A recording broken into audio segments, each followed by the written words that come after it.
la CNPS et sa nouvelle application mobile du régime social des travailleurs indépendants et NCA Bank Côte d'Ivoire, le vrai visage de la banque, vous offre RTI Money.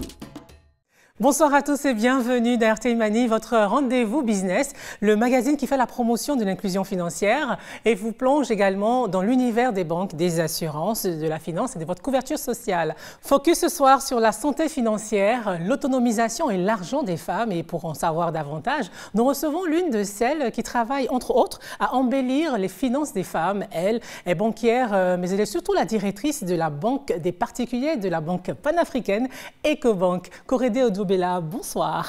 Bonsoir Justine. Merci d'avoir accepté en ce 8 mars l'invitation de RTI Money pour parler avec vous, je le disais, de la santé financière des femmes. Mais avant, vous les connaissez sûrement. Eux, c'est ma team de chroniqueurs, mes chroniqueurs préférés. Ils vont nous dire maintenant ce qui va se passer. On commence par Soraya qui va nous parler des femmes. Eh bien oui, aujourd'hui c'est le 8 mars et qui dit 8 mars dit aussi droit des femmes. Et le droit des femmes, c'est aussi le droit d'entreprendre. Alors aujourd'hui, je vais vous parler de quelques initiatives très intéressantes pour accompagner les femmes entrepreneurs. Et avec vous, Christelle, on va aller à la découverte d'une femme, une des rares femmes qui évolue dans la promotion, enfin on va dire dans les promotions immobilières à grande échelle. C'est bien ça. Alors le secteur de l'immobilier est un secteur fortement porté par les hommes ici en Côte d'Ivoire. Alors pour cette spéciale, on a décidé de s'intéresser à ce secteur au travers de cette femme qui s'est positionnée sur un segment très porteur et en plein essor en Côte d'Ivoire. Elle nous dévoilera les secrets tout à l'heure. Et puis, il est le seul homme sur ce plateau, le Iforchi. Landry, Monsieur Chi, vous nous parlez du karité, de l'or des femmes. Oui, l'or des femmes très utilisé, de la restauration en passant dans l'industrie de la chocolaterie et même encore dans la cosmétique. Il est très utilisé sur le continent. Il implique près de 16 millions de femmes sur le continent africain. Et dans ce numéro, je vous donne tous les détails. Je vous propose ensuite de découvrir les chiffres du beurre de karité avec vous. C'est parti pour EcoChiffres.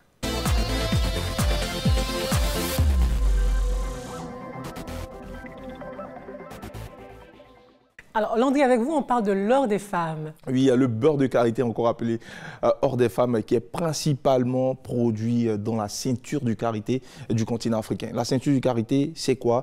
C'est une bande longue de 5000 km qui s'étend sur près d'une vingtaine de pays en allant de l'Afrique de l'Ouest, de l'Afrique du Centre et aussi de l'Afrique de l'Est. Nous n'avons pas les données actualisées de l'industrie du karité, mais selon le dernier rapport de l'AGK, l'Alliance globale du karité, la production et la commercialisation du karité sur le continent concerne près de 16 millions de femmes. Et quels sont les pays producteurs de karité? Alors, les principaux pays producteurs du karité sur le continent sont le Nigeria, le Mali, le Burkina, le Ghana, la Côte d'Ivoire, le Bénin et le Togo, avec la Côte d'Ivoire qui se positionne au rang de 5e producteur mondial, avec une production qui est estimée à 400 000 tonnes, une production qui est possible grâce à l'implication de 150 000 femmes sur l'étendue du territoire ivoirien. L'industrie du karité, c'est 5 unités de transformation sur l'étendue du territoire, avec une petite partie de la production qui est transformée sur place et la majorité est exportée vers les États-Unis, le Moyen-Orient, la Russie ou encore l'Arabie Saoudite. Si on reste en Côte d'Ivoire, c'est une filière qui fait travailler plus d'une centaine de milliers de femmes, mais elle reste toujours un peu très peu structurée. Oui, malheureusement, l'industrie du karité en Côte d'Ivoire est très peu structurée, très peu organisée, mais le gouvernement a très tôt pris des mesures pour essayer de le réglementer, le dynamiser, avec par exemple la mise en place d'un programme national d'investissement agricole qui s'étend sur la période 2018-2025. On parle d'un investissement de plus de 4200 milliards de francs CFA pour permettre à l'industrie de pouvoir tenir et d'augmenter sa production. Aux côtés de cela, il faut noter aussi la mise en place d'une interprofession du karité, ce qui va permettre de pouvoir réglementer, dynamiser et puis fixer les prix au bon niveau. Et puis c'est un secteur qui pèse pour beaucoup aussi bien dans l'économie locale qu'internationale. Selon le dernier rapport et les prévisions de l'organe de recherche de consommation Transparency Market, le marché mondial du karité pourrait peser plus de 2148 milliards de francs CFA d'ici 2028. Korede, on vous a déclaré avocate des banquiers aujourd'hui. Alors, est-ce que d'abord, le karité, c'est un produit que vous utilisez? Et puis aussi, est-ce que c'est un produit que les banquiers peuvent accompagner? Alors oui, c'est un produit que j'utilise, notamment au niveau cosmétique, puisque tout à l'heure Landry parlait aussi de la cuisine, etc. Donc pour les cheveux, pour la peau, je trouve, et même pour les bobos des enfants. C'est extraordinaire. Au niveau des banquiers, moi, ce que je recommande, il en a parlé aussi tout à l'heure, hein, c'est de travailler sur la formalisation. Donc, les femmes peuvent s'organiser, par exemple, en coopérative, en association ou autre, si jamais elles ont une assez grosse production et qu'elles veulent faire la transformation en entreprise, même individuelle, afin de pouvoir mettre en place des chiffres, des données financières, des tableaux, des comptes de résultats, des tableaux de trésorerie, etc. Qui vont rassurer. Qui vont rassurer, en fait, les banquiers pour qu'ils puissent investir. Merci Landry, merci pour le chiffre sur les carités, un secteur à suivre de très près. Passons à présent à la rubrique qui célèbre les entrepreneurs. C'est parti pour le 24 heures avec.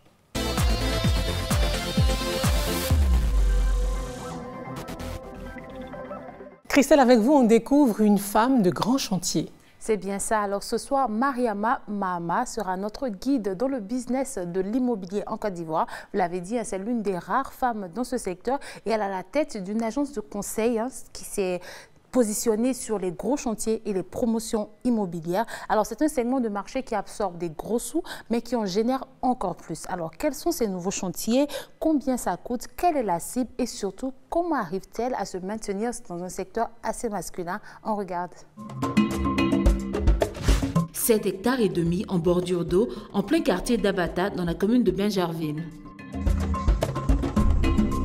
Une promotion immobilière qui sort de terre. 226 logements entre 75 millions et 321 millions de francs CFA, une marina, des bureaux. Ce matin, Mariam et l'architecte en charge du projet font le tour du chantier. On entend de terminer le montage des différentes cloisons. D'accord. Très bien.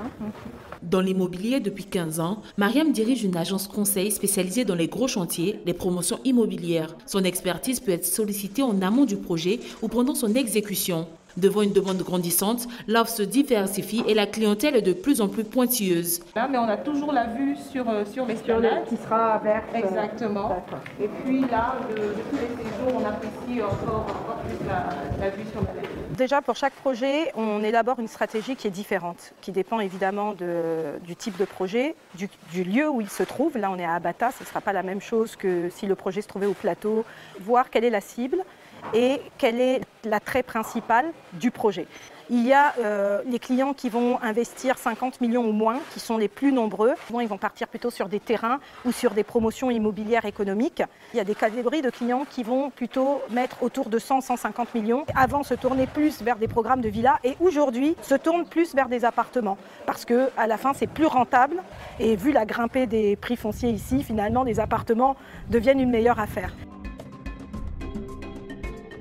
Derrière ces gros projets coûteux, des promoteurs, mais surtout des cabinets d'architectes.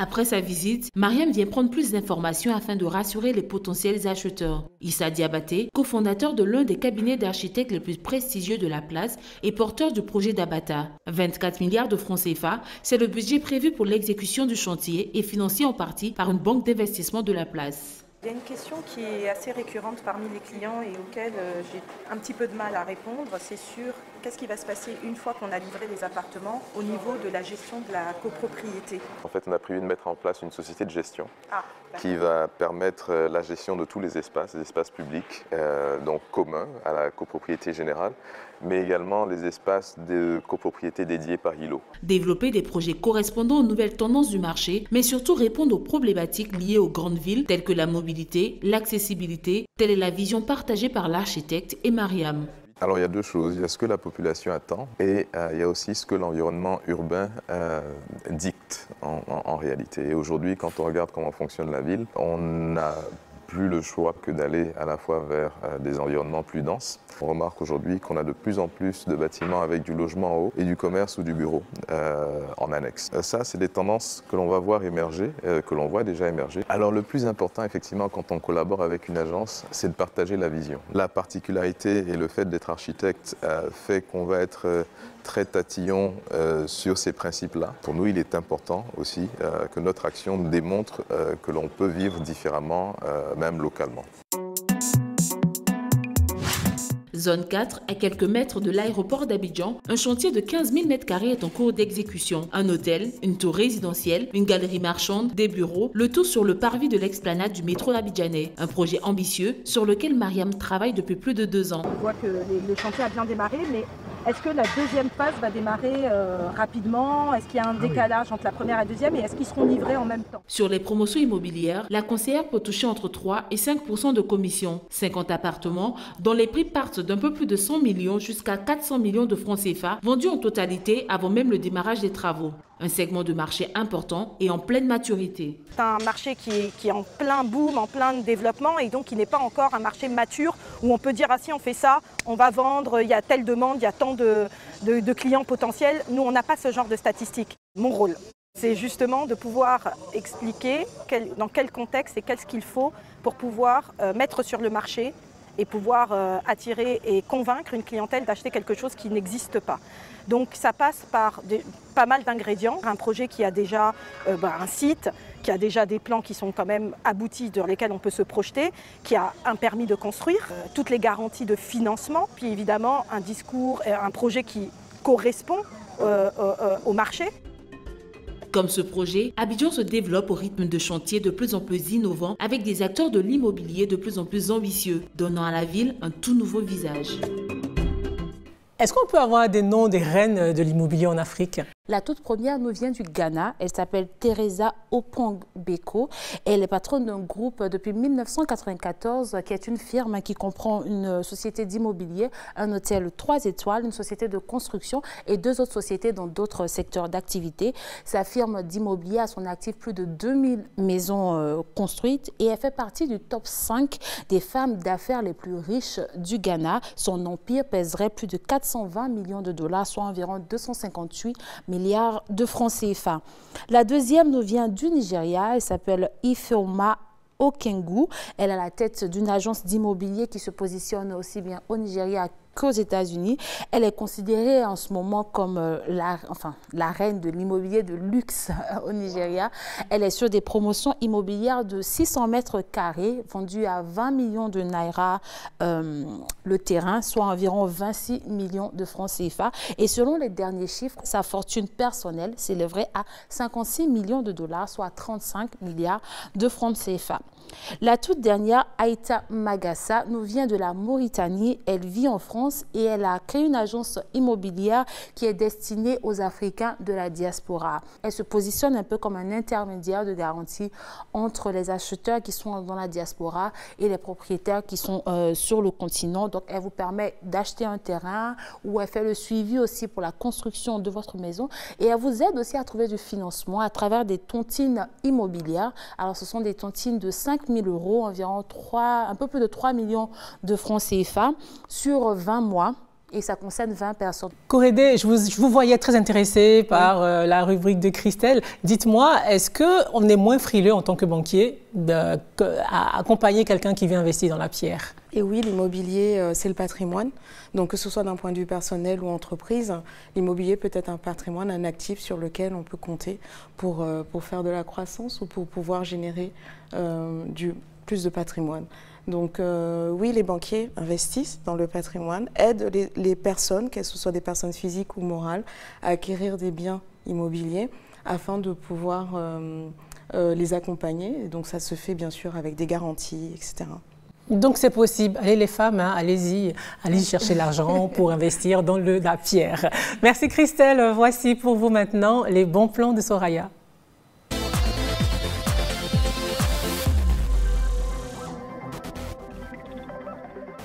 Soraya, vous nous donnez des bons plans pour accompagner les femmes entrepreneurs. Alors oui, l'Afrique comporte le plus fort taux de femmes entrepreneurs. Selon un rapport partagé par la Banque africaine de développement, 25,9% de femmes entreprennent, ont lancé ou gèrent une entreprise en Afrique. Mais ces femmes sont souvent confrontées à des difficultés, notamment l'accès au financement. Et pour celles qui ont réussi à implanter leur entreprise ici en Côte d'Ivoire, l'une des difficultés majeures, c'est aussi le développement et l'expansion de leurs entreprises. Alors aujourd'hui, on va parler de quelques initiatives intéressantes pour accompagner les femmes dans le domaine de l'entrepreneuriat. Et quelles sont-elles? Alors premièrement, nous avons une institution de microfinance ici qui collabore avec des institutions financières et bancaires.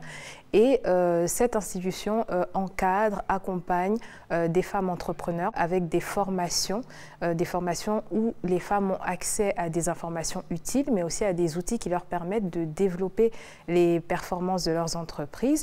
Et l'institution encadre actuellement 5000 femmes et en 2022, elle a financé 10 102 projets montés par des femmes dans les domaines de l'agriculture, l'agribusiness, le commerce, la santé, le bien-être, la beauté, la mode et d'autres domaines. Et ce sont aussi des domaines portés par d'autres femmes accompagnées par une fondation qui a été mise en place par une banque. Et cette fondation a pour but de promouvoir l'autonomisation des jeunes filles, mais aussi des femmes à travers l'entrepreneuriat. Alors la Fondation a déjà encadré, accompagné plusieurs projets, mais l'un de ces projets phares, c'est l'extension, la restauration et la fourniture en équipement d'un centre de formation agricole où des jeunes agricultrices apprennent des techniques horticoles, des techniques maraîchères et aussi des techniques d'élevage, et tout ce qui est produit dans cette ferme est mis à la vente. Alors, l'accompagnement des femmes, c'est aussi des cadres d'échange, des événements. Eh bien oui, vous avez le Forum de l'emploi et de l'entrepreneuriat féminin, qui est un rendez-vous annuel à caractère scientifique et socio-économique. Et c'est un forum, une plateforme qui regroupe des femmes leaders, des femmes qui débattent, qui parlent un peu de leurs expériences. Alors, vous verrez la participation de plusieurs femmes qui ont une certaine notoriété. Vous avez des femmes ministres, des femmes entrepreneurs, ingénieurs. Vous avez aussi des femmes commerçantes, agricultrices, etc. Et ces femmes se réunissent, racontent leurs histoires, donnent des conseils pour booster et aider d'autres femmes. Merci Soraya. Nous marquons à présent une toute petite pause et on revient juste après la page pub. À tout de suite.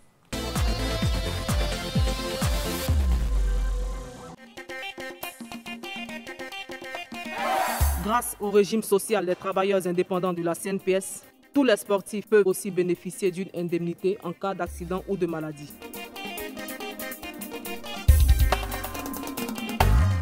Ami a cotisé 600 francs par jour et elle reçoit 75 000 francs par mois depuis son accident. Travailleurs indépendants, payez vos cotisations sans frais via MTN Momo, Wave et Orange Money. La CNPS, maintenant, c'est pour tout le monde. Je suis Cristal, votre carte prépayée sans compte bancaire. Il suffit d'un rechargement et hop, je suis prête. Je suis le compagnon idéal pour vos achats sur Internet, vos achats en magasin, transférer de l'argent, vos séjours à l'étranger, régler vos factures. Et ce n'est pas tout, j'ai bien d'autres atouts. Réception d'alerte SMS, plateforme de gestion de votre compte, la 3D Secure pour la protection de vos avoirs. Je suis utilisable à tous les guichets en Côte d'Ivoire et à l'étranger. Plus d'infos, 80 200 800. NCA Bank, le vrai visage de la banque.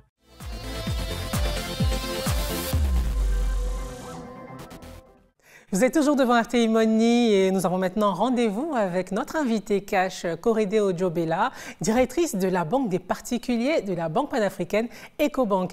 Alors, Korede, qu'est-ce que c'est que la Banque des particuliers?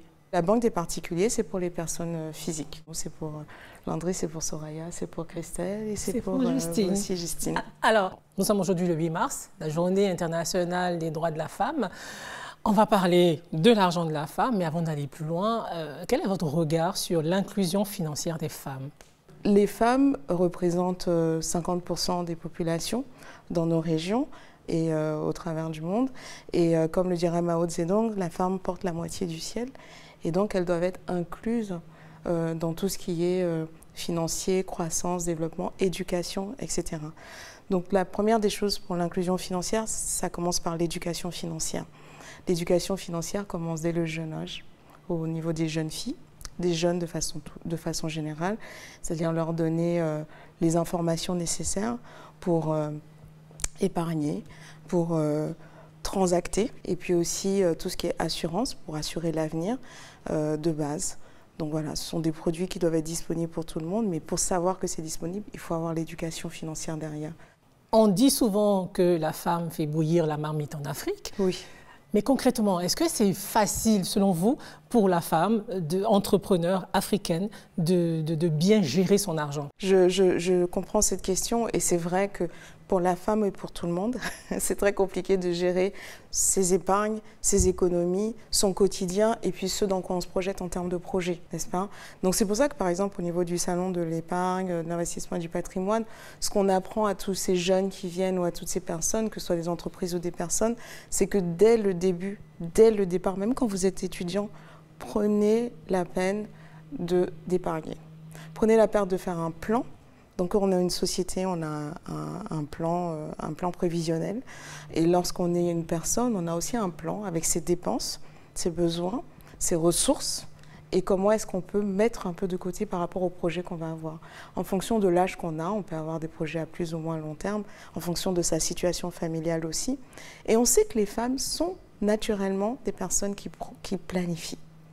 Elles sont naturellement des personnes qui se projettent, qui vont penser aux enfants, qui vont penser à la famille nucléaire ou la famille élargie, etc., etc. Donc, en leur donnant le pouvoir, en leur donnant accès à l'éducation financière, on sait qu'elles vont pouvoir facilement perpétrer cette éducation financière aussi auprès de leurs enfants. Christelle avait une question justement sur la planification. Oui, vous avez déjà amorcé la réponse. Je voudrais des conseils pratiques même, des conseils très pratiques pour les femmes en termes de planification des finances.